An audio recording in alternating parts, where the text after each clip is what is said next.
En el capítulo de hoy vamos a ver los números enteros.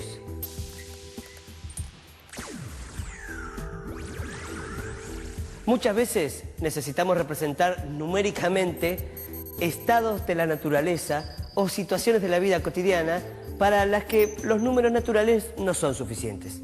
Y por eso empleamos los números enteros, que además de incluir a los números naturales, como el 1, el 2 o el 3, incluyen a los números negativos.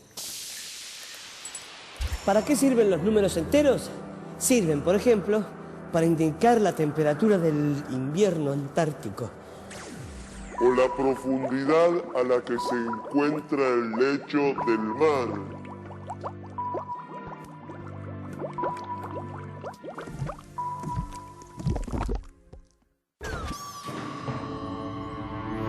O la fecha en que se fundó Roma. De este modo podemos indicar temperaturas como menos 30 grados. Profundidades como menos 10.000 metros. O hoyos muy remotos como menos 753. En todas estas situaciones estamos haciendo referencia a un origen o un punto de partida convencional, al que representamos con el 0.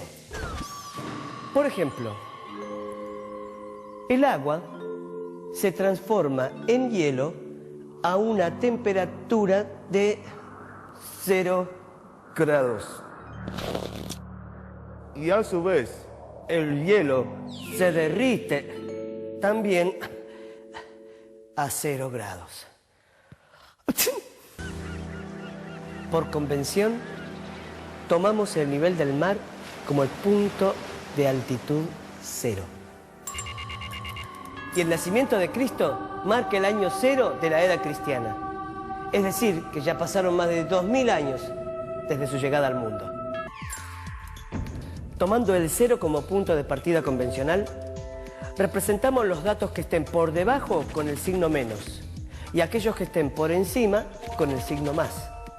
Esto nos ayuda a comprender rápidamente situaciones relativas. Es decir, que cada vez que se elige asignar 0 a una situación en particular, se necesitan números positivos y números negativos para indicar los sectores divididos por la marca del 0.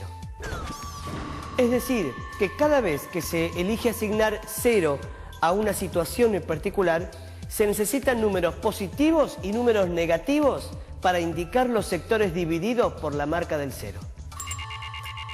Muchas veces asociamos el 0 con la ausencia de cantidad, como si el 0 fuera equivalente a nada. Por ejemplo, si decimos que tenemos una cuerda que mide 0 metros, entonces no tenemos ninguna cuerda. Y si queremos comprar 0 kilogramos de manzana, seguramente no nos van a vender ninguna manzana. Pero cuando el 0 es convencional, esto no ocurre. Sabemos que el agua se congela a 0 grados, la misma temperatura a la que se derrite el hielo. Pero eso no quiere decir que no haya temperatura. ¿O acaso ustedes no tienen frío con 0 grados? Para medir la temperatura nosotros necesitamos un instrumento que se denomina termómetro. De hecho hay muchísimos termómetros de distintos materiales. Y para armar un termómetro nosotros necesitamos un elemento sensible al calor. Normalmente elegimos líquidos que sean capaces de dilatarse y contraerse frente a distintos estados calóricos. Necesitamos un cuerpo termométrico que contenga este elemento sensible y, por supuesto, necesitamos una escala a la cual referenciar nuestras mediciones. En la práctica existen una enorme diversidad de termómetros, pero los que más conocemos son los de líquido en vidrio. Y más comúnmente para la gente, el líquido escogido es el mercurio. Los termómetros que tenemos en casa son de mercurio en vidrio.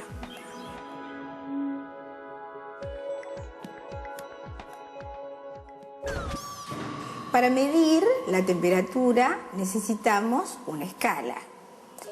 Para definir esta escala, nosotros vamos a utilizar dos puntos fijos. Dado que el elemento sensible que elegimos como elemento termométrico tiene que ser un elemento apropiado que varíe linealmente frente a los distintos estados calóricos. Para definir una recta con 2 puntos es suficiente. Estos 2 puntos de la escala se denominan puntos fijos. Entre los puntos fijos, luego realizaremos una interpolación lineal. La escala Celsius, que es la escala que usamos aquí en nuestro país, ha adoptado como puntos fijos los siguientes. Para el 0 grados Celsius, el punto fijo es el punto de fusión del hielo a una atmósfera de presión. Y para el punto 100, hemos elegido, Celsius ha elegido, el punto de ebullición del agua a una atmósfera de presión. Entre 0 y 100 tenemos 100 divisiones, razón por la cual esta escala es una escala centígrada. La escala Celsius que fue definida por, dijimos, 2 puntos que son 0 y 100. Esto no significa que no pueden existir temperaturas inferiores a 0 grados. De hecho, nosotros, por nuestra experiencia cotidiana, hemos visto más de una vez registros negativos. Y así, en la meteorología, en la temperatura particularmente, aparecen números positivos y negativos. Los positivos estarían indicando las temperaturas por encima del 0 de la escala y los negativos, temperaturas que están por debajo del 0 de la escala.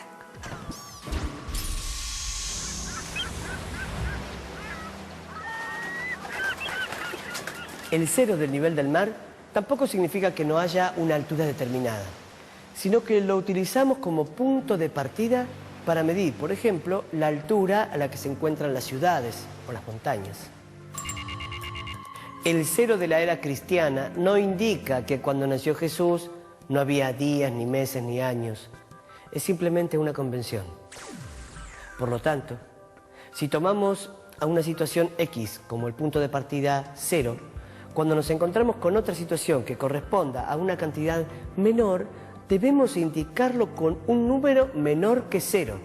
Para ello será necesario utilizar un número negativo o indicar de algún modo que está por debajo de la marca tomada como 0. La primera aproximación, el primer manipuleo con los números negativos data del siglo V a.C.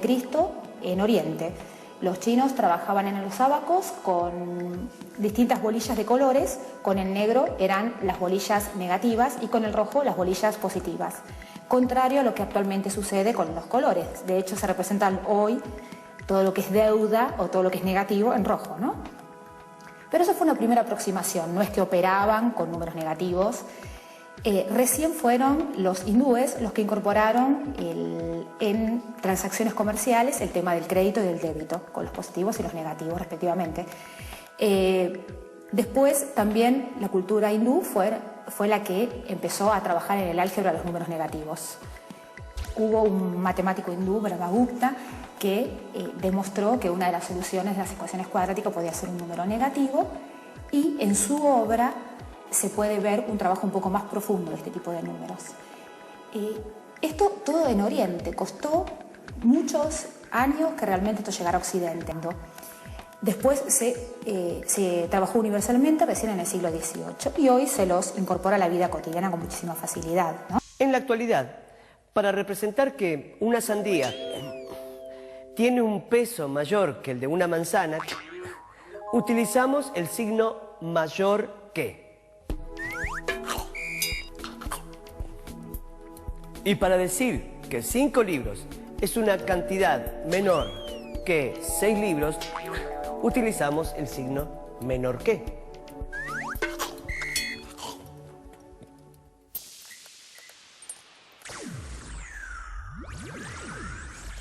Bueno, les voy a contar lo que les pasó a dos familias amigas mías. Los Ramos, una tarde soleada de domingo, salen a pasear y ven un cartel que decía a 100 metros obra de teatro callejera. Y se dirigen hacia allá. Los Gómez, otra familia, ven el mismo cartel y también se dirigen hacia la obra, pero caminan para el lado opuesto. Entonces caminan 100, 200, 300 metros y no la encuentran. Vuelven hacia donde estaba el cartel, había un señor ahí y le preguntan, dicen, señor, discúlpeme, dice a 100 metros la obra de teatro callejera, no la encontramos, ¿dónde está? Y le dicen, no, ¿sabe? Usted no vio la flecha del cartel, porque se la tapaba un auto. Entonces dicen, disculpen, no la vimos. Y entonces se encaminan para la dirección correcta. Es que a veces no solo necesitamos conocer una cantidad absoluta, como los 100 metros del cartel, sino el sentido en que se tomó. En nuestro ejemplo hay dos sentidos opuestos, derecha e izquierda, y la flecha muestra hacia dónde se deben recorrer los 100 metros.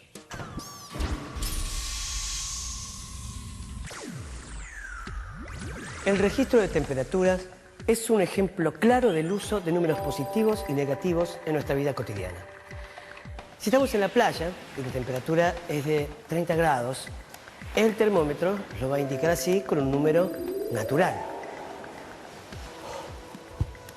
Pero si estamos en una montaña nevada, en donde la temperatura es inferior a 0 grados, va a ser necesario utilizar un signo negativo precediendo el número de grados, por ejemplo, menos 4 grados. Aquí también necesitamos conocer no solo una cantidad absoluta, sino el sentido en que se tomó, porque también hay dos sentidos posibles, sobre 0 y bajo 0. Vimos dos ejemplos de situaciones en que es necesario que el número vaya acompañado por su signo correspondiente para que lo comprendamos del modo correcto.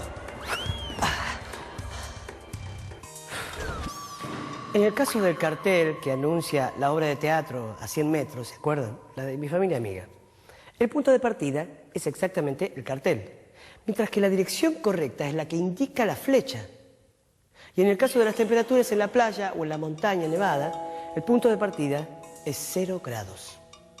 Usamos números con signo que son los números enteros, y el conjunto de números enteros está formado por los positivos, los negativos y el 0. En el próximo bloque les voy a contar algo que me sucedió hace pocos días.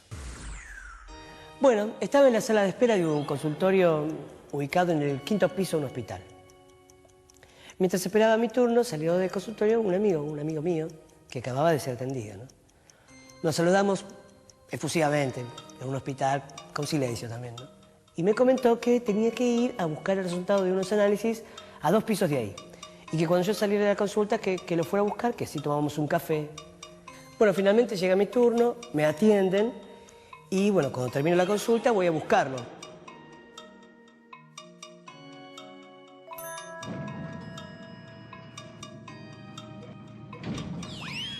Subo hasta el 7º piso. Lo busco por todos lados, no lo encuentro. Finalmente, bueno, resuelvo bajar por las escaleras y ahí me lo encuentro. ¿Y dónde te metiste? Y me dice, bajé 2 pisos, como te dije. No, me dijiste que ibas a 2 pisos, no que bajabas. Pequeño detalle, me dice.